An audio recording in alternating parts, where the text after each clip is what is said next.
Bon, alors je profite de cette occasion pluvieuse pour vous parler de ma détestation des parapluies et des utilisateurs des parapluies, de la psychologie plus exactement du parapluie.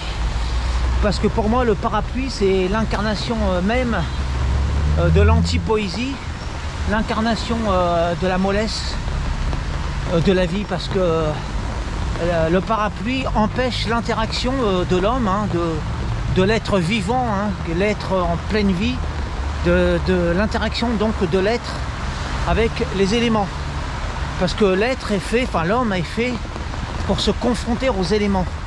Toute la vie, toute l'essence de la vie est là justement, précisément, dans la confrontation de l'être vivant, hein, donc avec les éléments. Que ce soit les éléments glaciaux, brûlants, peu importe, les éléments les plus âpres, les plus arides, les plus brutaux, c'est ça qui fait que l'homme est vivant et non pas mort-né en fait, hein. Et donc le parapluie, c'est vraiment l'invention funeste, hein, de l'homme qui sombre dans le confort, dans la mollesse, donc dans la mort en fait, dans l'inertie. C'est l'outil spécifique, comme je viens de vous le dire, du moribond en fait, l'outil spécifique de l'homme qui refuse la vie. C'est anti-poétique par excellence.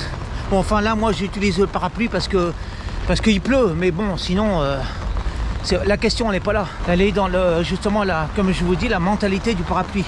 C'est une civilisation qui se sert d'un parapluie est une civilisation morte. En tout cas, en voie d'extinction, en voie d'affaiblissement.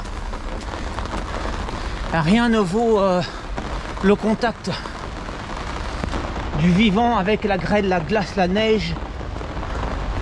Rien ne vaut de se brûler la peau aux éléments. Et plus ça fait mal, et mieux c'est.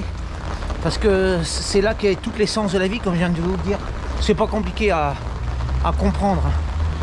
Et bon, j'utilise le parapluie, sauf que bien sûr, je suis pas stupide. J'ai parfaitement conscience de ce qu'incarne cet objet maléfique. Je ne suis pas dupe. Bon, et puis je vais pas non plus me mouiller pour vous faire une démonstration. Bon, c'est pas que j'ai peur de l'eau, non, la question elle n'est pas là. C'est que je tiens quand même à mon petit confort du quotidien. Mais la question, encore une fois, n'est pas là. Elle n'est pas là du tout, là, la question. Elle est dans l'intervention du parapluie dans notre civilisation. Alors le parapluie, c'est pas que le parapluie, hein, ce sont les genouillères, ce sont les casques pour faire du vélo, ce sont les assurances-vie, ce sont toutes ces protections inutiles et parfaitement prosaïques qui embarrassent l'homme, qui le surchargent, qui le freinent dans ses mouvements de liberté. Parce qu'en fait, le parapluie, c'est un instrument liberticide par excellence. Vous pouvez aller jusqu'aux ceintures de sécurité dans les voitures. Parce que prendre le risque de conduire, c'est prendre le risque de mourir au volant. Ou alors, on ne conduit pas.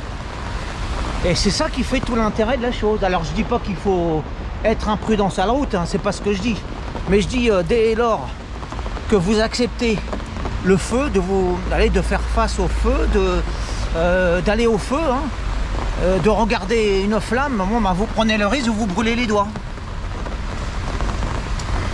Alors si vous refusez ce risque qui est le sel de la vie et qui est inhérent à la vie, quoi, à la joie de vivre même, c'est inhérent à la joie de vivre.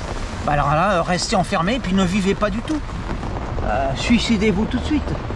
Si vous refusez tout ce qui fait le piment de la vie, hein, si vous refusez de recevoir la pluie sur la tronche, sur le coin de la gueule, bon restez chez vous, hein, ne sortez pas, hein, autant ne pas sortir, hein, parce qu'un parapluie c'est quoi? C'est une maison portative, c'est comme si vous sortiez pas. Et le but de sortir, lorsqu'on sort, sinon c'est comme les vélos électriques, ça n'a plus de sens si vous mettez un moteur sur un vélo.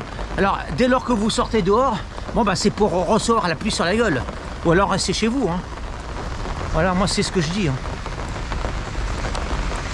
Restez chez vous et fermez-la.